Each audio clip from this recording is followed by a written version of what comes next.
बदरा के लोग अच्छी तरह जानते हैं कि सुरूरी साहब कितने काबिल आदमी हैं, उनका मेंटल लेवल कितना है, वो क्या बात कर सकते हैं। सुरूरी साहब कहते हैं कि ये क्लर्कों का काम नहीं होता है रोडे देना, ये मिनिस्टरों का काम होता है देना। हमारे पाले हुए हैं और ये आज हमसे जो है हमें डस रहे हैं। तो ऐसी जो है मजीद वानी साहब ने बात की, तो इस पर आप क्या कहेंगे? देखिए, मजीद वानी साहब तो कभी लोगों के लीडर रहे नहीं है। वो तो एक हालात ने उस वक्त 2002 में उनको लीडर बनाया, वरना वो तो 2 दिन अंदर और 2 दिन बाहर रहते थे टिम्बर स्मगलिंग में, ये सबको मालूम है। एडवोकेट मोहम्मद असलम गोनी साहब की, उन्होंने भी जो है ऐसा बहुत कुछ बोला है। आपने शायद वो वीडियो देखा होगा, हमने अपने इस पे क्या कवर किया था चैनल पे। अगर उनको ये है कि महबूब इकबाल के साथ बदरा में लोग नहीं है, फिर तो उनके लिए मैदान खुला है। लोगों को नाल्ठी ले जाना, उन्हीं लोगों को बस्ती ले जाना, उन्हीं लोगों को लवर भेजा ले जाना। अगर उनके पास हर जगह लोग थे तो उनको क्या जरूरत पड़ी है कि एक ही जगह से लोग लाएंगे। असलम गोनी साहब मेरे खिलाफ क्या बोलेंगे? उन्होंने तो एक आदमी का दामन पकड़ के जीरो से हीरो बनाया। जिस आदमी ने उसने तो उनको भी डसा। तो आदाब नाज़रीन, आप एक बार फिर से जुड़ चुके हैं मेरे फेसबुक पेज नासिर केश ऑफिशियल पर, JKC न्यूज़ नेटवर्क पर और भी अन्य सोशल मीडिया प्लेटफॉर्म पर। तो मेरे साथ जो आज खास मेहमान मौजूद है वो शेख महबूब इकबाल, जो नेशनल कॉन्फ्रेंस के सीनियर लीडर है और बदरवा कॉन्स्टिट्यूंसी के कंटेस्टिंग कैंडिडेट है नेशनल कॉन्फ्रेंस की तरफ से। तो सबसे पहले सर हम आपका खैर मकदम करते हैं अपने चैनल पर, और हम डायरेक्ट जो है मुद्दे की बात करेंगे। और हमने रिसेंटली देखा कि आज़ाद साहब का विजिट बदरवा का था, तो अलग अलग इलाकों में जो मीटिंग्स वगैरह हुई, और कुछ मीटिंग्स में जो है जो स्पेशली जो है आपको टारगेट किया गया, चाहे वहाँ पर गुलाम आज़ाद साहब हों, GM सरूरी साहब हों, एडवोकेट असलम गोनी साहब हों या मजीद वानी साहब हों। तो सबसे पहले हम सरूरी साहब की बात करेंगे। तो उन्होंने काफ़ी जो है रफ लैंग्वेज आपके खिलाफ इस्तेमाल की। तो आप इस लैंग्वेज को या उनके जो इल्ज़ामात हैं आप पे ऊपर जो उन्होंने अपने पॉलिटिकल मीटिंग्स में बताई, क्या कहेंगे आप इस पर? देखिए, अगर सरूरी साहब ने मुझ पे पर्सनल अटैक किया या उन्होंने कुछ बोला तो वो उनका मेंटल लेवल क्या है वो जाहिर करता है। बस सरूरी साहब को सब लोग अच्छी तरह से जानते हैं कि उनका बैकग्राउंड क्या है। और एक पिक्चर थी मुन्ना भाई MBBS, और वैसे ही केस एक मुन्ना भाई MBBS जम्मू में भी हुआ था, जिसको सारी दुनिया जानती है। तो उनको किसी के बारे में कुछ कहने का हक नहीं बनता है, और ख़ासकर बदरा में आके, क्योंकि हमेशा उनका स्टैंड जो है एंटी बदरा रहा है। आपको अच्छी तरह मालूम है कि जब यहाँ पे एडिशनल DC का पोस्ट सैंक्शन हुआ था, और उस वक्त भी वो ही was spearheading that movement against that, कि यहाँ पे बदरवा में क्यों और किसी जगह क्यों नहीं बना। उसको हम समझते हैं कि उसको उस वक्त भी यूज़ किया जा रहा था, उसको वो बुलवाया जा रहा था। उसके पीछे जो बैक सीट ड्राइविंग थी वो किसी और की थी। तो बदरा के लोग अच्छी तरह जानते हैं कि सरूरी साहब कितने काबिल आदमी हैं, उनका मेंटल लेवल कितना है, वो क्या बात कर सकते हैं। तो मुझे उस पर कमेंट करने की ज़रूरत नहीं है। ये ऐसे लोगों पे कमेंट करना जो है वो मैं समझता हूँ कि मेरे वो उससे मुझे ज़ेब नहीं देता है। जहाँ पर मीटिंग हुई थी बस्ती में, नावटी पंचायत का एरिया है, वहाँ पर जो है इन बिटवीन, क्योंकि हम भी कवर कर रहे थे, वहाँ पर एक शख्स उठा था, उसने बोला था कि हमारा रोड जो है ये महबूब इकबाल ने बनाया है। मीटिंग में उन्होंने कहा था, लेकिन उसको जो है खामोश कराया गया। तो उसके बाद जो है सरूरी साहब कहते हैं कि ये क्लर्कों का काम नहीं होता है रोडे देना, ये मिनिस्टरों का काम होता है देना। आप एक IAS ऑफिसर रहे हैं, तो थोड़ा सा एक्सप्लेन कीजिए, जो रोड बनती है लोगों के टैक्स के पैसे से बनती है, इम्प्लीमेंटेशन जो है ऑफिसर्स करवाते हैं। थोड़ा सा इस चीज़ को क्लियर कीजिए कि क्या मंत्री अपनी जेब से देता है या फिर जो है एग्जीक्यूटिव को कोई और करता है, जैसे कोई IAS ऑफिसर। देखिए, ये जो पैसा होता है ना तो मंत्री अपनी जेब से देता है, ना ही कमिश्नर सेक्रेटरीज अपनी जेब से देते हैं। लेकिन पैसा लाना जो है गवर्नमेंट ऑफ इंडिया से, वो तो काबिलियत की बात है। वो पैसा जो है वो मिनिस्टर नहीं लाता है।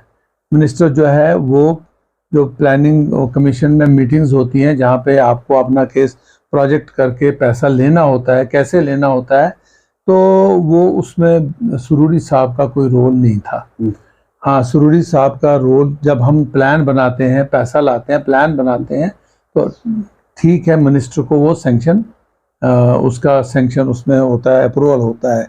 लेकिन अब मिनिस्टर ये बोलेगा मुझे सब कुछ पता है, तो आप जानते हैं कि वो कितना काबिल मिनिस्टर था। उसको उसने अगर R&B 1-1.5 साल उसको कहते हैं बड़ी अच्छी तरह से चलाया था, तो उसने कितना चलाया था या उससे किसने वो चलवाया था, वो सारी दुनिया को पता है। ठीक है। तो मुझे वानी साहब ने कहा कि जो है मैं उमर अब्दुल्ला के पास गया तो मैंने देवेंद्र राणा को बोला जब दो बड़े बात करते हैं तो छोटे बीच में नहीं बोलते हैं। और उमर अब्दुल्ला ने कहा जी किस इंसान की आप सिफारिश लेकर आए हैं, वो ऐसे है वैसे, काफ़ी उन्होंने भी जो है अनपार्लियामेंट्री लैंग्वेज आपके खिलाफ इस्तेमाल की। और उसके बाद मजीद वानी साहब ने यह भी कहा कि जब मैं हाउस में था तो स्पीकर ने मुझे फ़ाइल मांगी, मैंने फ़ाइल नहीं दी। मैंने कहा जी आप लोगों को तंग करते हो, तो ये हमारे पाले हुए हैं और ये आज हमसे जो है हमें डस रहे हैं। तो ऐसी जो है मजीद वानी साहब ने बात की, तो इस पर आप क्या कहेंगे? देखिए, मजीद वानी साहब तो कभी लोगों के लीडर रहे नहीं है। वो तो एक हालात ने उस वक्त 2002 में उनको लीडर बनाया, वरना वो तो 2 दिन अंदर और 2 दिन बाहर रहते थे टिम्बर स्मगलिंग में, ये सबको मालूम है। आप पुराना रिकॉर्ड निकाल कर देखिए कि कौन कितनी दफ़ा किसने जेल की हवा खाई है स्मगलिंग में। तो वो कोई बात करेंगे ऐसी बातें, उनको ये बातें करने से पहले 100 दफ़ा अपने गिरेबान में झांकना चाहिए। वो हमेशा से स्कैंडलस रहा है, तो ये कोई ढकी छुपी बात नहीं है। और जिन लोगों ने पावर के लिए मर्डर्स कराए हैं, कुछ कराया है, हमें सब इल्म है। हमें याद है कि 2003 में जब पुल डोडा में एक बच्चे का, नौजवान लड़के का मर्डर हुआ था, तो उस वक़्त भी लोगों ने क्या क्या बातें की थी, वो भी सबको इल्म है। अब कोई पैसे के ज़ोर पे और कोई उस वक़्त अपने पॉलिटिकल उसके स्ट्रेंथ के पर उन चीज़ों से बाहर निकल आया, वरना लोगों को मालूम है कि वो सब चीज़ें किसने कराई थी। चलिए ठीक है। तो इसके बाद हम अगर बात करेंगे एडवोकेट मोहम्मद असलम गोनी साहब की, उन्होंने भी जो है ऐसा बहुत कुछ बोला है। आपने शायद वो वीडियो देखा होगा, हमने अपने इस पे क्या कवर किया था चैनल पे। उन्होंने भी जो है आपके खिलाफ जो है बहुत कुछ बोला, और ये बोला कि महबूब इकबाल के पास लोग नहीं हैं, ऐसे है वैसे है, ये है वो है, काफ़ी इल्ज़ामात उन्होंने आप पे लगाए। तो आप क्या कहेंगे इस पर? देखिए, अगर मेरे साथ लोग नहीं हैं तो फिर उनको डर क्यों है? वो हर जगह मेरी बात क्यों करते हैं? अगर उनको ये है कि महबूब इकबाल के साथ बदरा में लोग नहीं हैं, फिर तो उनके लिए मैदान खुला है। फिर तो उनको 4 गाड़ियां साथ लगा के तो लोगों को एक जगह से दूसरी जगह ट्रांसपोर्ट करने की, उन्हीं लोगों को नाल्ठी ले जाना, उन्हीं लोगों को बस्ती ले जाना, उन्हीं लोगों को यहाँ पे सुंगली ले जाना, फिर उन्हीं लोगों को लवर भेजा ले जाना। अगर उनके पास हर जगह लोग थे तो उनको क्या जरूरत पड़ी है कि एक ही जगह से लोग लाएंगे? तो ये ड्रामेबाजी जो है कि कहीं पे आपने जलसा किया, कहाँ इंदरवाल से लोग लाए, डोडा से लाए, फिर भटोत से लाए, फिर भाला से लाए, फिर आपके पास 200 लोग हुए तो कहा जी हमारे जलसे में 200 लोग थे। अब ये देखिए कि वहाँ के मुकामी लोग कितने थे, जो वोटर्स हैं, जिन लोगों ने वोट देना है, वो कितने थे। लोग जानते हैं असलम गोनी साहब को भी। असलम गोनी साहब मेरे खिलाफ क्या बोलेंगे? उन्होंने तो एक आदमी का दामन पकड़ के जीरो से हीरो बनाया, जिस आदमी ने उनको, उसने तो उनको भी डसा। और क्रिकेट एसोसिएशन में स्कैंडल करके तो फिर बाद में खामखा में एक इतने बड़े लीडर को फंसाने की कोशिश की। मैं आपसे रिक्वेस्ट करूंगा कि जो क्रिकेट एसोसिएशन में स्कैंडल हुआ था, उसमें क्रिकेट एसोसिएशन की एक इंटरनल प्रोब कमेटी बनी थी। उस प्रोब कमेटी की रिपोर्ट पढ़िए तो आपको पता लग जाएगा कि प्रोब कमेटी की रिपोर्ट में कल्प्रिट्स कौन से हैं। तो बाकी वो क्या बोलेंगे, अभी हमने कुछ नहीं बोला है, क्योंकि हमारी पॉलिटिक्स वो नहीं रही है कि हम अपनी बात करते हैं, हम किसी को अटैक नहीं करते हैं। हम अपने भदरवा की डेवलपमेंट की बात करते हैं, हम भदरवा में अनएम्प्लॉयमेंट की बात करते हैं, वो हमारा हक है। हम भदरवा के रहने वाले हैं। सुरूरी साहब भदरवा के नहीं हैं, मजीद वानी भदरवा का नहीं है। वो बात करें अपने एरिया की, वो उनको अपने एरिया की बात करनी चाहिए। हम अपने एरिया की बात करते हैं, हम भदरवा की बात करते हैं, ब्लेस की बात करते हैं, उनका कोई लेना देना नहीं है। वो सोचेंगे कि यहाँ पे आके लीडरी चमकाएंगे और कोई कुछ यहाँ बोलेगा नहीं, वो जमाने गए। अब आके यहाँ पे कोई अगर 2 बातें करेगा तो उसको 4 बातें सुनने के लिए तैयार भी रहना चाहिए। हमें पता है लोग हमारे साथ हैं। हमने हमने आज तक किसी को कहीं किसी पब्लिकली किसी को अटैक किया है क्या? हम नहीं करते हैं, बिकॉज हमें अपनी पॉलिटिक्स करते हैं। हमें जो अपना दर्द है वो बयान करते हैं। हमें किसी के कहने से कोई फर्क नहीं पड़ता है। लेकिन इस बात को हम बर्दाश्त नहीं करेंगे कि एक तो इन लोगों ने भद्रवाह को दबा के रखा पिछले 30 साल से, और अब ये आके इजारादारी यहाँ दिखाएंगे कि हम जी बाहर से हम बहुत बड़े लीडर हैं तो यहाँ पे कोई बोलना नहीं चाहिए। अगर किसी को पॉलिटिक्स में रहना है तो उसको अच्छी बुरी दोनों बातें सुनने के लिए तैयार रहना है। हमने भी अच्छी बातें भी सुननी है, बुरी बातें भी सुननी है। जब आप यहाँ पर डीसी थे तब कांग्रेस की सरकार थी और गुलाम नबी आज़ाद तब वो भी सरकार का बहुत बड़ा हिस्सा थे। तो जो इनके वर्करान हैं डीपीएपी के, तब के कांग्रेस के, आज के डीपीएपी, वो कहते हैं कि महबूब साहब को जो है आज़ाद साहब ने ही जो है ऊपर ऊपर पोस्ट चढ़ाते गए और उनका जो है मान सम्मान बढ़ाते रहे। और दूसरी बात उनके लोग ये भी कहते हैं कि भद्रवाह में जो कुछ भी हुआ है वो आज़ाद साहब ने किया है। और आज आप भी डेवलपमेंट की बात करते हैं, सब लोग डेवलपमेंट की बात करते हैं, तो आप इस चीज़ को किस नज़र से देखते हैं कि क्या की थी आज़ाद साहब ने डेवलपमेंट, या फिर आपको जो है बड़ी बड़ी कुर्सियां दी गई उसमें आज़ाद साहब का रोल था? पहले तो मैं आपको एक बात बताना चाहता हूँ कि मैं केएस करके आया था। मेरी जगह आज़ाद साहब ने एग्ज़ाम नहीं दिया था, ना ही असलम गो ने और ना ही मजीद वानी और सुरूरी ने दिया था। मैं अपनी मेहनत से केएस ऑफिसर बन के आया था, मुझ पे किसी की मेहरबानी नहीं थी। दूसरी बात, जब मैं यहाँ डीसी बन के आया था तो उस वक्त यहाँ पे मुफ्ती साहब चीफ मिनिस्टर थे, ठीक है। तो अगर इन लोगों को, जब मैंने भद्रवाह में डेवलपमेंट का काम शुरू किया, अगर इन लोगों को उससे तकलीफ नहीं हुई तो मुझे 1 साल में हटाने की क्या जरूरत पड़ी थी? इन लोगों ने क्यों सबने मिलजुल कर आज़ाद साहब को फैक्स भेजा कि इसको जल्दी से यहाँ से हटा दो, और उन्होंने भी 2 मिनट नहीं लगाए और मुझे वहां से हटा दिया। तो उसके बाद अगर मेरी प्रमोशन हुई, मैं आईएएस में था, मुझे परमिशन हुआ, एक time bound government of India का जो सिस्टम है उसके मुताबिक हुई है। मुझे कोई आउट ऑफ वे किसी ने प्रमोशन दी क्या? किसी चीफ मिनिस्टर या किसी ने? जो मेरा हक था मुझे वो मिला। मैं किसी की चमचागिरी करके अफसर नहीं बना हूं। मुझे जो मिला, जो अल्लाह ताला ने मुझे दिया, वो शायद मेरी अपनी काबिलियत थी, और अब जो मिलेगा वो मुझे लोग देंगे, फिर मैं दिखाऊंगा इनको मैं क्या कर सकता हूँ। चलिए आखिरी सवाल मैं करूंगा। आपने 2014 में इलेक्शन लड़ा तो 17,000 वोट आपके पास था।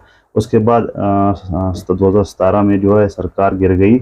उसके बाद जो का तो है जम्मू कश्मीर। अभी अगर इलेक्शन आते हैं तो आप अपनी जगह कितना मुतमईन है कि आपका वोट बैंक बढ़ गया है, वहीं पर है, कम गया है, मेहनत करने की ज़रूरत है? तो थोड़ा सा इस पर बताइए। देखिए, मेहनत के बगैर तो कुछ नहीं मिलता है। आप कहेंगे घर पे बैठ के हमें लोग वोट देंगे, ऐसा तो नहीं है। मेहनत करनी है, लोगों को बताना है क्या अच्छा है क्या बुरा है। और ये जो खामखा क्या एक जो हवा क्रिएट किया था कि नहीं जी फलाने ने इतनी डेवलपमेंट की, वो की, ये की, हम पूछते हैं सबसे 3 चीज़ें बताओ भाई, कौन सी चीज़ें इन्होंने स्टार्ट की, इन्होंने यहाँ पे क्या डेवलपमेंट की? क्या डिस्ट्रिक्ट दिया? क्या मेडिकल कॉलेज दिया? कौन सी चीज़ है जो इन्होंने भद्रवाह को दी है? बताएं तो सही। हवा में डेवलपमेंट, टूरिज्म का बार बार नाम लेते हैं कि बीडी ने क्रिएट की, भद्रवाह की जो रोड्स वगैरह थी वो इन्होंने यहाँ पर जो है शुरुआत की। क्या भद्रवाह के लोग पहले पैदल आते थे? भद्रवाह में सबसे पुरानी रोड जो है ये भद्रवाह में है। और अपग्रेड क्या अपग्रेड की इन्होंने? मुझे बताइए, क्या 4 लेन हुआ है? क्या 4 लेन हुआ है? किश्तवाड़ में तो 1965 में शायद रोड बनी है, तो वो तो 4 लेन हो रही है। यहाँ बताइए ना मुझे, यहाँ पे कौन सा इन्होंने चमत्कार किया जिसकी वजह से लोग टूट के पड़ेंगे? इनको वो देख लिया इन्होंने, लोग कितने टूट के पड़ेंगे। कौन सी बताइए मुझे, क्या किया लोगों ने इनके लिए? इनको भद्रवाह की फिक्र होती तो ये मुझे 1 साल के बाद ट्रांसफर नहीं कराते यहाँ से। हम जानते हैं इनके दिल में क्या है। टूरिज्म की बात की जाती है कि टूरिज्म जो है आज़ाद साहब ने इसको जो है दोबारा से रिवाइव किया, क्योंकि एक पहले भी यहाँ पे टूरिज्म हुआ करता था 90 से पहले। अभी जो रिवाइव जो है आज़ाद साहब के दौर में फिर से हुआ। मेडिकल कॉलेज चले, अगर कहते हैं भद्रवाह में नहीं तो आपको जो है 30 किलोमीटर पे दे दिया, घाट में या यूनिवर्सिटी की बात की जाती है कि यूनिवर्सिटी भी जो आज़ाद साहब की तरफ से गिफ्ट था भद्रवाह को, तो इन चीज़ों को जो डेवलपमेंट की चीज़ें हैं तो इन पर तो वो बार बार कहते हैं, तो आप इन पर क्या कहेंगे? देखिए, यूनिवर्सिटी थी, मुफ्ती साहब के ज़माने में यूनिवर्सिटी मिली। उसके बाद यूनिवर्सिटी बनाने में जो वहाँ पे जो कुछ लोगों के साथ हुआ, लोगों को तो ये बताया गया था कि आपको एडुकेट कंपनसेशन मिलेगा, आपको एम्प्लॉयमेंट मिलेगी। क्या मिली? 5,000 रुपया पर मरला वहाँ पे लोगों से ज़मीनें छीनी गई। अभी तक वो लोग जो हैं वो सुप्रीम कोर्ट में लड़ रहे हैं। तो क्या वो बहुत बड़ा यूनिवर्सिटी मुफ्ती साहब ने दी। और उसके बाद जो इंफ्रास्ट्रक्चर बनाना था, सब कुछ करना था, उसमें भद्रवाह के लोगों को उनका शेयर मिला। जिनकी ज़मीनें गई उनको नौकरी मिली। टूरिज़्म डेवलपमेंट की बात आप करते हो, अथॉरिटी यहाँ बने, मुफ्ती साहब के ज़माने में बनी। ओरिजिनली इसका एरिया कहाँ तक था? भाला से नीचे तक था, एक कम्पैक्ट एरिया था डेवलपमेंट के लिए। हम नहीं कहते हैं कि डोडा को क्यों मिली, हम नहीं कहते हैं कि काहरा को क्यों मिली, उनको भी अगर वो डिजर्व करते हैं, आप उनके लिए भी टूरिज्म डेवलपमेंट अथॉरिटीज क्रिएट करते, बनाते। हमारा क्यों एक्सटेंड किया गया? हमारा ये, क्या आपने सुना है कोई टूरिज्म डेवलपमेंट अथॉरिटी 200 किलोमीटर की जुरिसडिक्शन में है? ये अथॉरिटी है या स्टेट बनाई है? और आप देख लीजिए, हम यहाँ के लोग ज़रा कम बोलते हैं, जिसका मुझे अफसोस भी है। मुझे बताइए, पिछले 10 साल में टूरिज्म डेवलपमेंट अथॉरिटी का कितना पैसा है जो भद्रवाह टूरिज्म डेवलपमेंट अथॉरिटी को आया और जो भद्रवाह में लगा? जरा देखिए तो सही। आपके कहाँ कहाँ बने, कैफेटेरिया बने, हट्स बने, बाकी जगहों पे बने हैं, वो सारा भद्रवाह टूरिज्म डेवलपमेंट अथॉरिटी के पैसे से बने। और भद्रवाह में मुझे बताइए पिछले 10 साल में कौन सी नई चीज़ बनी है? और मुझे बताइए कि भद्रवाह में जो टूरिज्म आपने बनाया, इससे कितने ये जो है एम्प्लॉयमेंट अपॉर्चुनिटीज आपने क्रिएट की हैं? तो मेडिकल कॉलेज पे क्या कहेंगे आप? मेडिकल कॉलेज जो है, क्या भद्रवाह का हक था या फिर वो फिर बाद में जो है गांठ में दिया गया? देखिए, वो that is one of the, मैं कहता हूं कि वो ज्यादती जो भद्रवाह वालों के साथ पहले से हुई है, वो भी उसका एक हिस्सा है। अगर वो 15 किलोमीटर या 20 किलोमीटर गढ़ की तरफ जाके बन सकता था मेडिकल कॉलेज, तो क्या भाला में नहीं बन सकता था? जहां इतनी जमीन है, ये भाला से आगे नहीं बन सकता था? क्यों नहीं बनाया? देखिए, लिप सर्विस करना एक बात होती है, एक्चुअल काम करना जो है वो दूसरी बात होती है। भद्रवाह के साथ इन्होंने हमेशा लिप सर्विस की है। भद्रवाह जी अपना है, वो है, बड़ा खूबसूरत है, ये है, वो है, पढ़ा लिखा है। और इसका जब तक उन्होंने इसको खत्म नहीं, तहस नहस नहीं किया, तब तक उन्होंने इसको बख्शा नहीं। तो आप, अगर आप सरकार में आते हैं, आप सरकार का हिस्सा बनते हैं, तो आपकी तरफ से क्या होगा? क्या भद्रवाह में आप करेंगे? देखिए, करेंगे, जरूर करेंगे। कुछ हमारे जहन में प्लान्स हैं, उनको एग्जीक्यूट करेंगे, लेकिन अभी नहीं बताएंगे। लोगों को नकल मारने की बड़ी आदत है।